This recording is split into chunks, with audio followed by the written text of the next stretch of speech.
बच्चों आज मैं आप लोगों को जो सीईटी दे रहे जो बच्चों 2020 भले उसको जो 12th में प्रमोट हो गए बच्चे जिनके 11 की बिल्कुल पढ़ाई नहीं है ये भी बच्चे देख सकते हैं, लेकिन सीईटी के लिए जो इंपॉर्टेंस फार्मूलेज होते हैं जो 11 की जो इंपॉर्टेंस है जो 12 को बहुत सारे सपोर्ट करते हैं बच्चों, तो वो जो फार्मूलेज है पूरे के पूरे आपको एक्सप्लेन करके दूंगा। साथ में बच्चों आप लोगों ने अगर इस चैनल पे नए हो तो सब्सक्राइब करना है, लाइक करना है और शेयर भी करना है। इतना ज्यादा शेयर करो बच्चों ताकि मैं P2 के मतलब P1 के ऑलरेडी मैंने फार्मूले अपलोड कर चुका हूं, आई बटन में मिल जाएंगे, एंड स्क्रीन में भी मिल जाएंगे, लेकिन बच्चों P2 के बाकी है। आज 11 के बना रहा, कल P2 के भी बनाऊंगा। ज्यादा से ज्यादा शेयर करो ताकि बच्चों मुझे एनर्जी मिलने से वो मैं अच्छी तरह से वीडियो बना सकूं।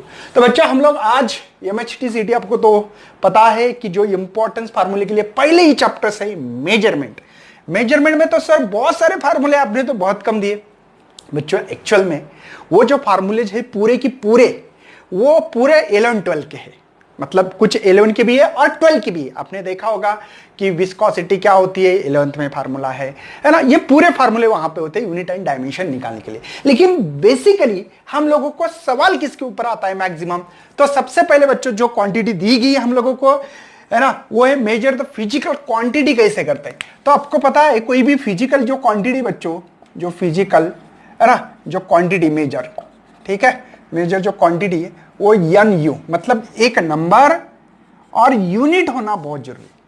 मतलब आपको लेंथ ऑफ द रॉड गिनना है तो नंबर साइन यूनिट इंपॉर्टेंस है, बात समझ में आ रही है। उसके बाद में किसी के आप लोगों को SI unit to CGS unit करना है तो एक्चुअल में फार्मूला ये बच्चों N1 है ना U1 N2 U2। अगर आपको SI टू CGS करना है, इसको SI यूनिट बोलेंगे हम लोग और इसको CGS करना है, तो आप क्या करोगे बताओ मुझे बच्चों।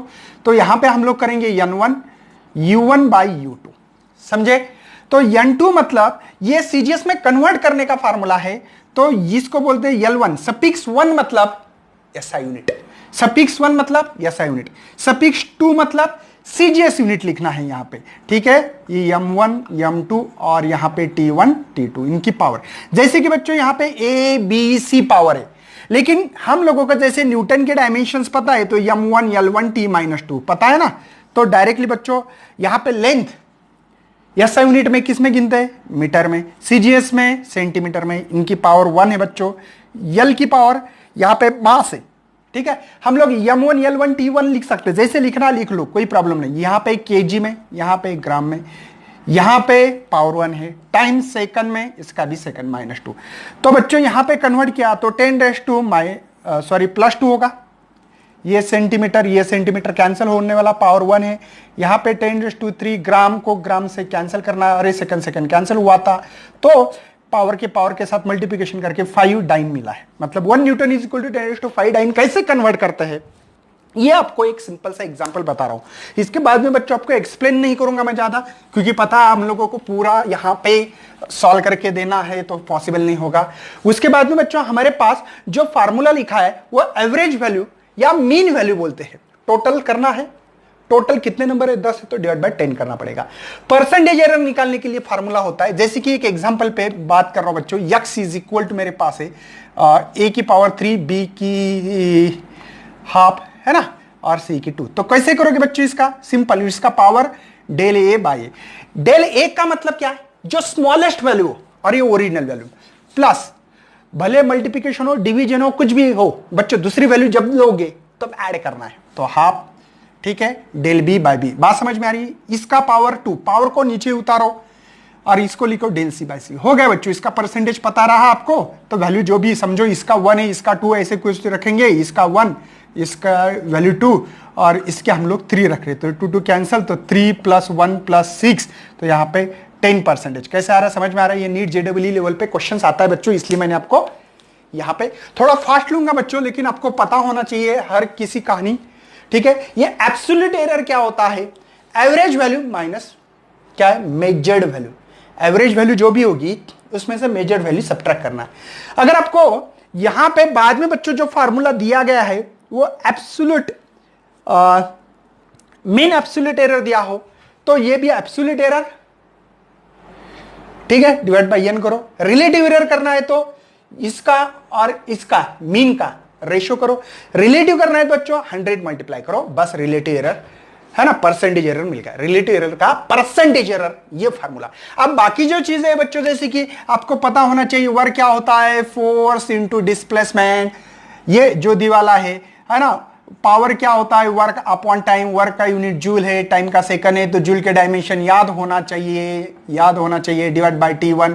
ये T ऊपर गया तो M1 L2 T-3, ये पॉसिबल नहीं होगा उसमें। तो ऐसे तो आप लोग बच्चों नीट जेडब्ल्यू के लिए सवाल उठाओगे तो आपको बहुत ऐसे क्वांटिटीज मिलेंगे, 100 क्वांटिटीज मिलेंगी।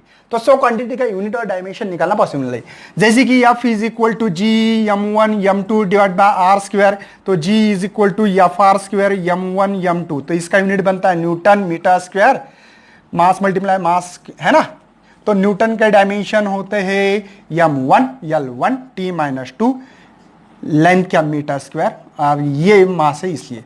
तो मास हो गया बच्चों ऊपर जाके L3 T-2। मैं बोल रहा हूं बच्चे ऐसे कि आप लोग हर क्वांटिटी का यूनिट एंड डायमेंशन निकाल सकते हो। उसके बाद में स्केलर वेक्टर में जो इंपॉर्टेंस फार्मूलेज होंगे वो दूंगा बच्चों आपको।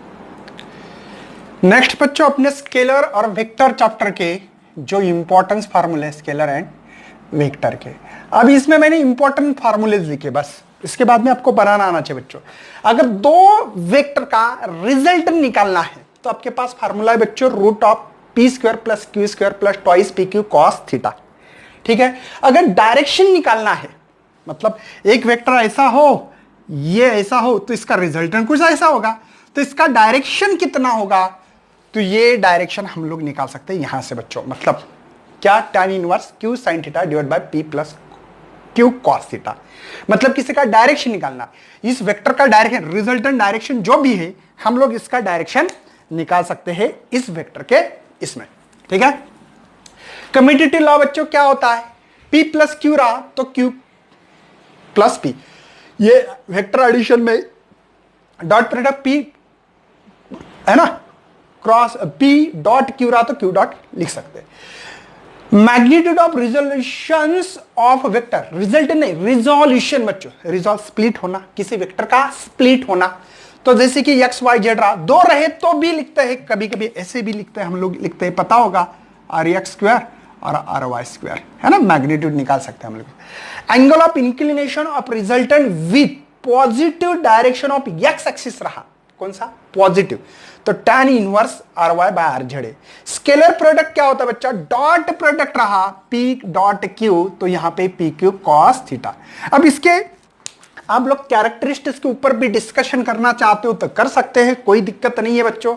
अगर इसका मैग्नीट्यूड निकालना है तो p q का निकाल सकते हैं, p vector dot q vector divide by cos theta, कर सकते हैं ना ऐसे। मतलब आपको क्या निकालना है उसके ऊपर डिपेंड है। जैसे कि यूनिट वेक्टर रहा, i के साथ i, j के साथ j, k के साथ k, तो बच्चों इसका यूनिट, मतलब उसकी वैल्यू 1 आएगी।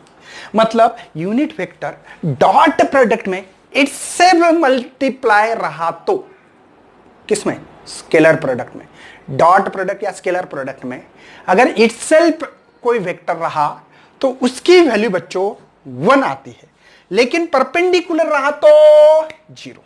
अब आपको पता है तीनों axis perpendicular, x y z axis, तो i के साथ j या j के साथ k या k के साथ i रहा तो बच्चों 100% वैल्यू 0 आएगी।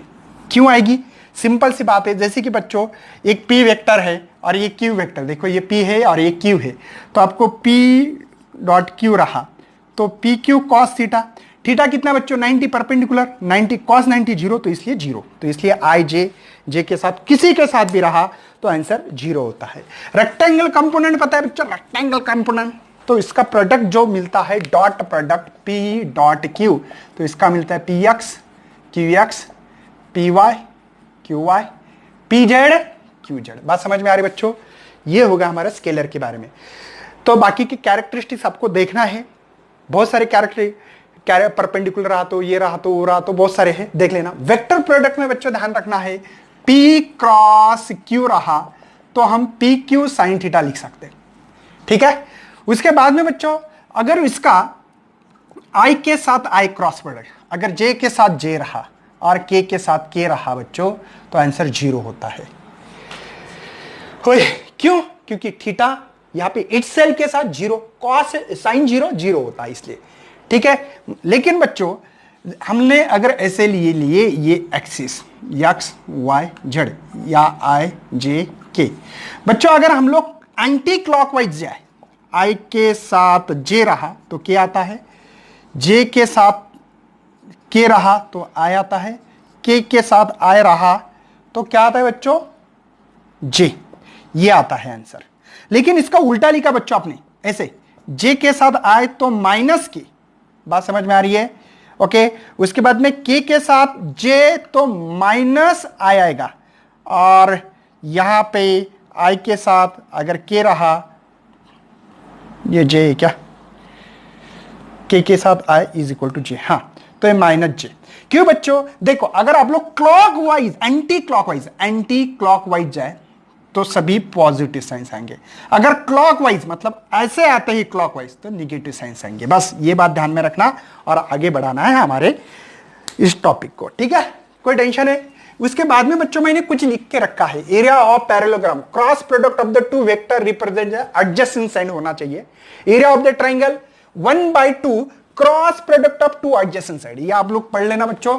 थोड़ा आप लोगों को इसके फार्मूले के ऊपर फार्मूले आना बहुत जरूरी है, तो ही फायदा होगा, नहीं तो अदरवाइज आप लोग नहीं बना पाओगे। नेक्स्ट बच्चों मैंने प्रोजेक्टाइल के यहां पे पूरे के पूरे सवाल लिख के रखे हैं बच्चों। एक्चुअल में हम लोगों को प्रोजेक्टाइल चैप्टर नहीं है, लेकिन हम लोगों को ये फार्मूले पता होना बहुत जरूरी है कि जैसे कि एवरेज स्पीड होता है dv/dt, total distance divide by total time, velocity displacement upon time होना चाहिए, average velocity net displacement divide by note, ये पता है बच्चों। लेकिन ये काइनेमेटिकल इक्वेशन भी पता होना चाहिए, v is equal to u plus a t, s is equal to u t half a t square, v square is equal to u square plus twice ये होना चाहिए, बस पता होना चाहिए, इसलिए दे रहा हूं। ये कोई चैप्टर हम लोगों को करने की जरूरत नहीं है। उसके बाद में बच्चों मैंने फोर्स चैप्टर के पूरे फार्मूले लिख के रखे हैं यहाँ पे। आप लोगों को, आपको तो न्यूटन्स लॉ ऑफ ग्रेविटेशन तो पता ही है, ठीक है।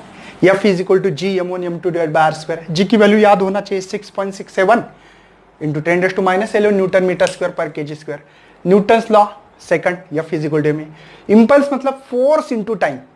अब ये क्या क्या बच्चों, फोर्स मतलब क्या होता है, मास इनटू एक्सेलरेशन, तो यहाँ पे चेंज इन, इंपल्स मतलब चेंज इन मोमेंटम होना, सिंपल लैंग्वेज में चेंज इन मोमेंटम, तो m v minus m u, final momentum minus initial momentum m v है, न्यूटन्स का लॉ ही है, तो force is directly proportional change in momentum, तो final minus initial divide by time. Work क्या, force into displacement, dot product बेटा ये scalar quantity है ना वर्क, तो एफ एस कॉस थीटा बनेगा। Work done by variable force, तो ये इंटीग्रेशन में रखा है मैंने। Work done, work energy theorem है बच्चों। वर्क क्या कहता है, चेंज इन काइनेटिक एनर्जी। यार वर्क करना मतलब क्या, change in kinetic, final minus initial, देखो half m u square half m u square, ये इनिशियल है फाइनल है। यहां पे बच्चों मैंने कंजर्वेशन लॉ लगाया मोमेंटम पे, initial is equal to final.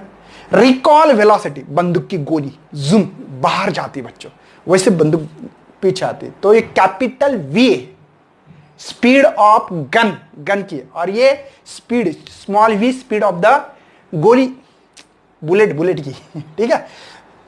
Velocity is connected the body निकालना है तो ये फार्मूला होगा बच्चों। कोएफिशिएंट्स ऑफ रेस्टिट्यूशन अगर निकालना है तो ये formula v2 minus v1 divide by u1 minus u2। उसके बाद में velocity of colliding body after elastic collision, अगर दो बॉडी इलास्टिक कोलिजन होता है तब v1 और v2 की स्पीड निकाल सकते हैं बच्चों हम लोग दो बॉडी के, ठीक है। m1 minus m2 divide bye m1 plus m2 into u1 plus twice, देखो न्यूमरेटर सेम है बच्चों, यहां पे इनिशियल u वाली है और यहां पे दूसरी। अब यहां पे भी सेम चीज है बच्चों, कुछ नहीं हुआ है, ये इधर आप जैसे लग रहा है हम लोगों को। पहले जो m2 की कहानी थी वो m1 की कहानी होगी, जो पहले वाली की कहानी वो दूसरी की कहानी होगी। बस टॉर्क इज इक्वल टू तो पता होगा बच्चों, वेक्टर प्रोडक्ट है इसलिए एफ आर साइन थीटा लिखा है। Position vector of centre of mass निकालना है, दो कोई सिस्टम में दो ही पार्टिकल है तो ये nth पार्टिकल रहा तो n तक लिखना है बस। इक्विलिब्रियम ऑफ रिजिड बॉडी, तो इक्विलिब्रियम मतलब बच्चों नेट एक्सटर्नल फोर्स जीरो लगता है, हाँ इसलिए मैंने समेशन नेट एक्सटर्नल फोर्स। और टाउ मतलब टॉर्क, एक्सटर्नल टॉर्क जरूर बच्चों। इसके ऊपर 12th में आप लोगों ने law of conservation of angular momentum पढ़ा था, वही तो है यार। और यहां पे बच्चों ये x axis, y axis, z axis लगा सकते हैं। यहां पे एक्स लगा सकते हैं, बाद में वाई लगा सकते हैं, बाद में जेड, तीनों कोऑर्डिनेट के लिए ये सेंटर ऑफ मास की कहानी करवा सकते हो। मैं आप लोगों को कम फार्मूले देने से कितने मैक्सिमम याद कर सकते हैं ये कहानी बनाने की कोशिश कर रहा हूं। नेक्स्ट बच्चों, friction in solid and liquid में आप लोगों को 20 फार्मूले से ये फार्मूले करना चाहिए आप लोगों ने। फ्रिक्शन के लिए फार्मूला बच्चों देखो म्यू एन है, लेकिन स्टैटिक फ्रिक्शन के लिए यही फार्मूला यस लिखना है बस। वही फार्मूला किसके लिए निकालना है बच्चों? काइनेटिक फ्रिक्शन के लिए। मतलब तीनों फार्मूले अगर एक फार्मूले करो तो ये ऑफर है, यस लगाओ और के लगा के अगर इसका एंगल निकालना है तो tan इनवर्स म्यू निकालना है। फोर्स ऑन इंक्लाइंड प्लेन है ना, इसमें 3 चीजें हैं, ठीक है, ये 3 चीजें हैं। क्या बच्चों? Resultant force which the body slide down the inclined plane रहा तो is equal to mu g sine theta minus mu k. Mu k पता है बच्चों coefficients of kinetic friction cos theta. Minimum up के लिए प्लस करना यहां पे और डाउन के लिए माइनस करना पड़ेगा बस। अरे अप मतलब प्लस है यहां पे। मतलब बच्चों जिनको ये फार्मूला याद है बाकी की तो ऑफर ही है ना इसके ऊपर एक्चुअल में। उसके बाद में बच्चों प्रेशर क्या होता है? फोर्स पर यूनिट एरिया, और एच रो जी निकाल सकते हैं उसके जगह पे। Total pressure p not h rho g, pressure difference रहा तो P2 minus P1 H rho जी।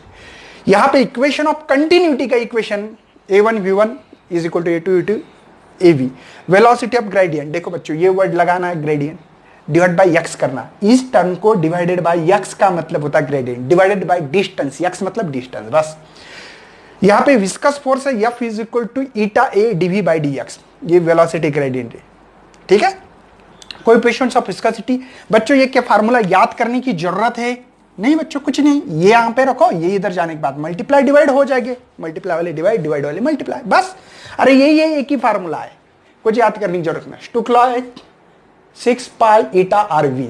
टर्मिनल वेलोसिटी निकालने का फार्मूला बच्चों रेनॉल्ड्स नंबर रो VCD। अब ये फार्मूला और ये एक ही है बच्चों, कुछ नहीं, VC निकालना है तो ईटा इधर जाएगा बस। बर्नौलीज जो फार्मूलाज है इज इक्वल टू कांस्टेंट करो, वेलोसिटी ऑफ निकालना है तो रूट ऑफ पाई GH।